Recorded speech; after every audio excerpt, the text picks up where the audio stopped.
It's not all dark. The light is in my heart, sparked by my community. Long live my flame ignited by the culture. Welcome, a visual artist, an event curator, an organizer, the co-owner of the Locals Gallery, a hub serving BIPOC communities, might I add. This person is the co-founder of Black Space. Shout out to Black Space, y'all, which is a communal health mental health practice in Black and Brown communities. And he's also the director of Generator Art X at Sherman Phoenix. Y'all, if y'all don't clap for Darius Smith coming to the stage. All right, can y'all hear me? Yeah. Okay. I just want to share this story with y'all. If I do shed a tear or cry, I am so sorry. So this story is about basically how Black Space got started. So in 2016, I can feel myself choking up already. In 2016, I went through one of the hardest moments in my life where I was going through depression. I was in a 9-year relationship with my daughter's mom, and we broke up. And when we broke up, I went from seeing my daughter every day to being in a different household. So throughout that time of me spending time with myself, I realized that I was not okay. I realized I was depressed, but I didn't know I was depressed. I used to think that depression, I'm sorry to say this, was just something that white people talked about. I can laugh about that now. But as the time went on, I was working 2 jobs. I was working a 3rd shift and a 1st shift. I went to work at 7 p.m., got off at 7 a.m., took my daughter to school, went back to work at 8:30 and got off at 3 o'clock, picked my daughter up to school, and I did that for 2 years. So I worked hard, should I say. But in the midst of me working hard, I ignored myself. So I moved from the north side. I am a child of the north side. I moved to the east side of the city where I was able to understand that me as a Black man, as a creative Black man, I did have a space. Not a space as for other Black individuals, but a space for creativity.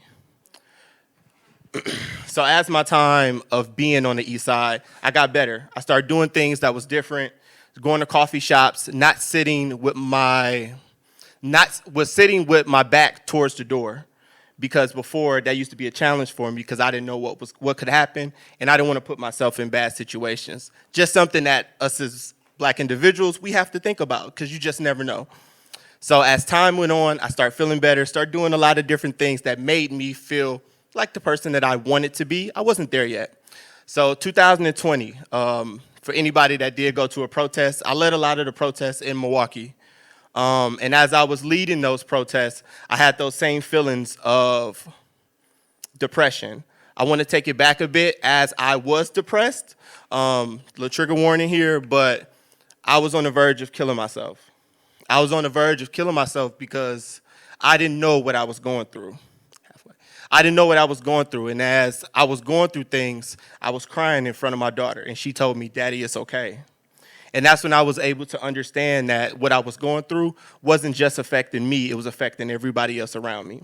So just to fast forward, as the protest with George Floyd was going on, I led a lot of the protests. I did the Black is Beautiful bike ride. I did a lot of different things.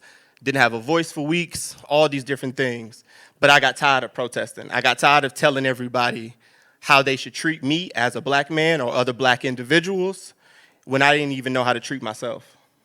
So as that was going on, I reached out to my good friend Corey Fells, and I told him, hey, I want to do free group therapy for folks that's out there fighting.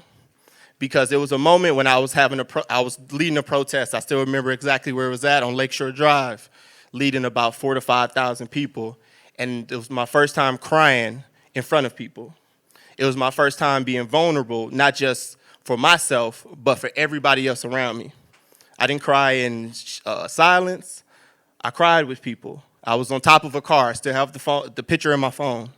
And I was able to shed a tear. And it was my first time being vulnerable. Not just vulnerable as an individual, but vulnerable as a man. And it's showing me that I didn't have to pretend to be anything that I wasn't. If I'm emotional, I'm just emotional. If I'm this, I'm just that. And for me, it felt good. It felt good just to be able to, it felt like the first time my feet was actually touching the ground. It felt like I was touching the ground and I was able to feel who I was, and who I was just who I was. So as the thing went on, we did Black Space. And originally how it came from me even protesting, me and my partner, we just happened to randomly go to a protest. And as we was going to a protest, just went there to spectate. But it was somebody there, somebody that did not look like me, speaking for folks that look like me. And I stopped. And I went up there and I spoke for my community. I spoke for other black boys that are on the north side who don't have a voice. And that's what led me to protest. But as time went on, we did Black Space, and it was wonderful. We've been on the Today Show. We've been to Texas to do different things. And I would just say it's been a pleasure. Oh, time's up. It's just been a pleasure to be able to do the things that I'm able to do and